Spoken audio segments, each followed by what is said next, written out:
You better feed your shadow side too. That part. Greetings, guys. Welcome back to my channel. My name is Monette, and this is my channel, Evolve with Monette. For those of you that are new here, I'm a professional intuitive empath, and I have a message for you today. I'm so glad that you're here. Thank you for inviting me in. Come on in, but sit down and stay. Just a little spell. You better feed and know your shadow and moon side as well. Because if you live so much in the light, that shadow side will feel deprived and it will pop out and scare you at times. You better understand exactly what your dualistic nature is, because someone can trigger you right into it. And if you are not familiar with it, you can't keep those demons on a leash. You know, we talk about what happens with other people around us and the things that we perceive and the things that we see. But what do you see in yourself? If you're here on this channel and in this collective, then you better be paying attention to your spiritual and mental health. We care about spiritual hygiene over here. Just like you brush your teeth and just like you get in that shower every day, I hope, several times a day. Whatever you do, no judgment to you, but the spiritual hygiene, I am looking at you. I am here not to judge you, but to bring it up to you. That you need to understand what that shadow side do. We talk about shadow and it's like this big thing and it's a whole mysterious thing because honestly, we're kind of uncomfortable with it in the metaphysical community. It's a lot of love and light, and I think I'm here on this earth to bring a light to the shadow side, to the dark side of the moon. I definitely had to get comfortable with my shadow in order for me to fight the spiritual battles that I've had to fight, to survive and to outwit the haters, the secret, the hidden enemies, the demons in my life.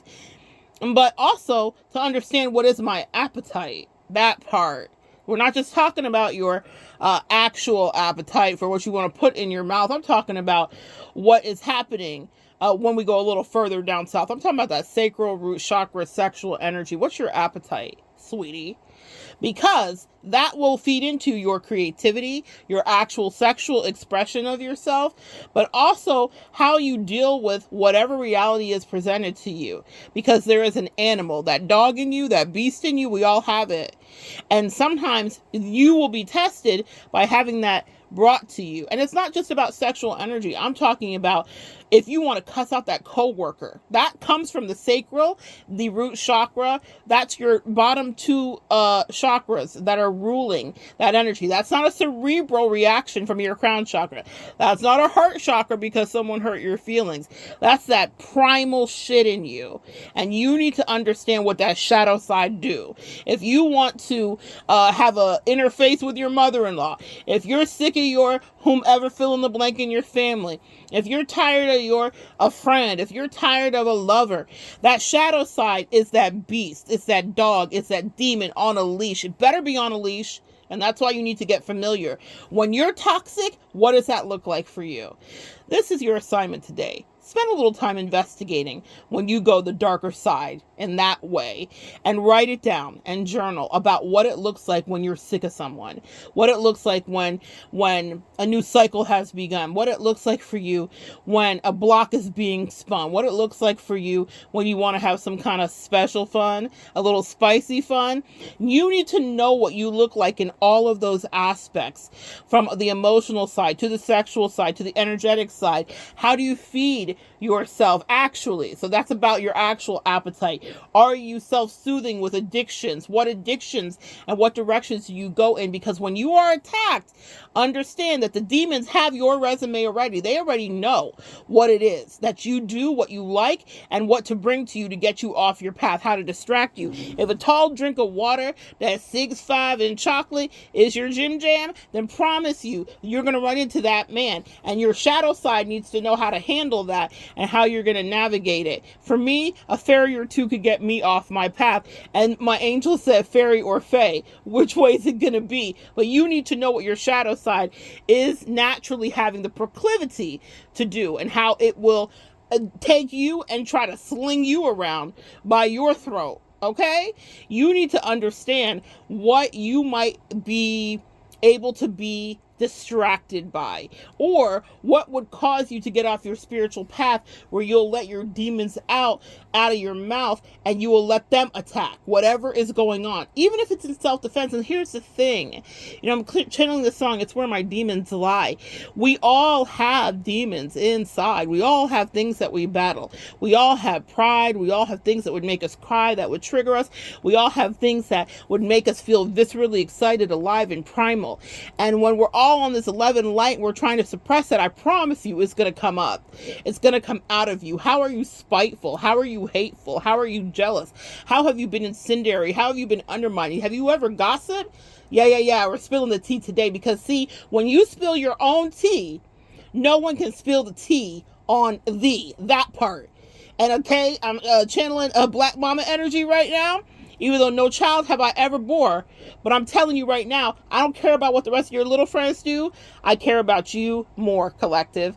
I want you to be in touch with you. I want you to be impervious to spiritual attack. And the only way you can do that is understanding what demons and monkeys might be on your back. Real talk, that part, exactly. So you need to be familiar with the way that you can go off, the way that you can be, so that no one can attack you and say, oh, look, can't you see? Look at what the collective's doing. They're doing to me. You better know what you do, collective, and what you could do to them, what you could do to any foe or friend or fae, any jinn or demon sent your way. You need to know how you play, but also how you survive when someone's trying to take your spiritual or actual life away.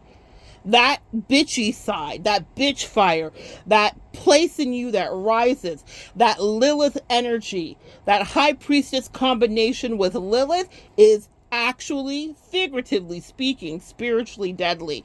You better know what level of spiritual assassin you are. You better know how far you can be pushed, what pushes you too far, and if you know how to say heal to those demons when they're trying to tear someone apart. You better know how to make them heal. And the only way that you can do that is to know how you really feel. You need to ask your angels in the light to reveal that darker side, because angels fight too. Everybody's talking about, oh, woo-woo. One of the things that was said when angels appeared in the Bible so often was, be still, fear not. I'm coming from God. Fear not was like one of the things that's quoted so much in the Bible when angels appeared, because they were terrifying. Because it was otherworldly, yes. If you're familiar with the not the seraphim, but the Oaphim, I believe I'm saying it. I don't think I'm saying it right, but in any case, it's the one with the multiple eyes that rolls. It's slipping my mind right now, but I'm gonna connect it below so you can see a visual of it. It looks like a rotating gear of eyes. It's the way that we're thinking that the man that wrote it down was depicting, seeing the angels come before him. And this is a certain sect of angels that are incredibly powerful, and it's like this huge rolling ball of multiple eyes, and it's freaking terrifying. But angels also fought spiritual battles too. Angels and demons, if Lucifer fell, that is in you. We are part of that duality. Makes sense? And what you don't want is that anybody that's coming against you to be able to attack you with something that you're hiding from yourself. You better know when you take your demons off the shelf. You better know what resides in you. And you better know that, because that's how you stay true to you. There's so many people that I've come across in life that are fake, that are not operating at any level of authenticity, that don't really know who they are. Their shadow side is what they secretly seep out. But when I'm around them, I'm a mirror and it brings it to light, which means that naturally we're going to end up in a fight, because they hate me and will project what is going on onto me, but I'm just reflecting it back to them. I'm just the light. But it doesn't mean I'm the light because I'm perfect. I'm the light because I know where my shadow is. And it's because I see their shadow so fucking clearly. And that's something that you don't ever want to be in the position of empath and collective, where someone is showing you something about yourself that you're afraid to see. You better look in that mirror and you better face your reality. Whatever your shadow is, get comfortable with it and understand how it serves you, because it does. In certain times, it protects you and it gets you out of bad connections or out of bad situations. It gives you a heads up. But it also can be there, and if it's in the tuck and you're unaware of it, someone else can use it against you to F you up. So you better be familiar with it. That's your message today. It's real quick. Understand the dark side of your moon. Understand what triggers you. Understand the nasty, diabolical things that you could do if you wanted to. Ooh, that's self-restraint something, isn't it? So many of us, one of the reasons that I back away a lot in connections before I get to the place where it's off with your fucking head is because I know that once I unleash my demons and my tongue, you will end up figuratively dead. I will end it. I won't just end you, I'm ending your bloodline. Everything that I see that's bullshit, I'm calling it out. And not everybody is ready for that kind of check. And also, with absolute power, with great power comes great responsibility. Empath, collective listening, you are very powerful. Do you hear me? And so you don't get to always just judiciously spray everybody. When you spray, trust it and trust yourself and understand your shadow side and your light side in a way they were deserving. A lot of times you are allowed to be people's karma because they've been maybe getting away with something for a long time. It doesn't mean that you're the judge and jury. And also, what you do unto others shall and can be returned unto you. Since I tell the truth, I welcome in truth tellers to me, and sometimes that can shake up my reality. But I welcome it because I rather live in that integrity than to live in the duplicity of inauthenticity. Come on, Johnny Cochran, all right? So that's what I won't do, is I'm not going to lie to myself, which means I'm not going to lie to you. But there are a lot of people that will look at themselves and lie to themselves every day. So when you come as a mirror and you shine that light in their face, they say, you're the demon. Oh my God, go away. But it's because they've never looked at their shadow side. They don't know what they do or what they say. And to themselves, they always lie. I'm channeling Halsey. To myself, I'll never lie, or something like that she says in one of her songs. To themselves, they always lie. But on this side, this black mama over here of spiritual energy wants you to know that I care about you, boo. What does your demons do? I don't ever want anybody to be able to use your demon energy, your shadow side energy, and your lower vibrational energy against you. You better get real familiar with what you do and who you are, because that's how you can train those demons to not go too far. And that's when you can hold back. And when you unleash, you will know it's with an justice. It's with a judicial, with a judicial mandate. It's what I'm hearing from the spirit realm, that sometimes you are dispatched in to take down certain narcissists, toxic thought forms, groups and covens that you may not even understand what you're really dealing with. And you were the one who was sent in with the stick that the demons do not want to be hit with.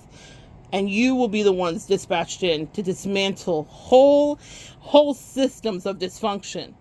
And that's why you need to be very comfortable with your shadow, because you do not want to overuse that, because there is karmic retribution if you do. When a lot of people are wishing, why don't they get karma too? The reason that you might be missing a lot of karma is because you were actually dispatched in to shine a light and be someone's dharma, meaning what they created in this life is what they will have to deal with. Dharma is the thing we're clearing up from what we made in this life. Karma is the thing we're working on from past situations and past lives, or maybe past situations in this life.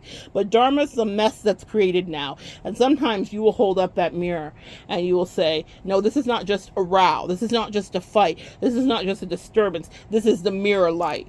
But the reason I can show you that is because I know what my shadow does too. Are you familiar with your shadow? Let me introduce it to you. That's what we empaths have the power to do. So know your shadow before it gets to know you. So good sharing energy with you.